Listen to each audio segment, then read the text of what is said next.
Geng, aku tunjuk lagi. Aku tunjuk lagi barang, geng. Mana lah? Oh, kat sini kot. Bukan ni. Ni geng, ni. Lupa poket mana satu. Ni geng, kau tengok komen sendiri. Ni komen dia. Bukan aku yang cakap tu. Member kat TikTok yang cakap. Ni komen dia. Nampak? Ni geng. 3 warna baru, geng. Tengok sendiri. Macam mana kau nak pakai ni? Tahu lah. Kesan pakai lepas 6 tahun macam ni, geng. Lepas 6 tahun kau pakai. Ini aku ingat office pun tak ada benda macam ni. Dia tak hari pakai.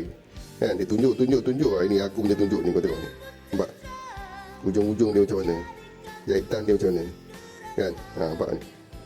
Tengok sendiri, geng. Kau tahu lah. Bangga tak bangga lah, kan? Dia tahu. Dia dah test market benda ni. Dia dah tahu semua okey. Dia keluar 3 lagi warna. Kena kabut dah semua orang. Okey, geng. Cari best guna, geng.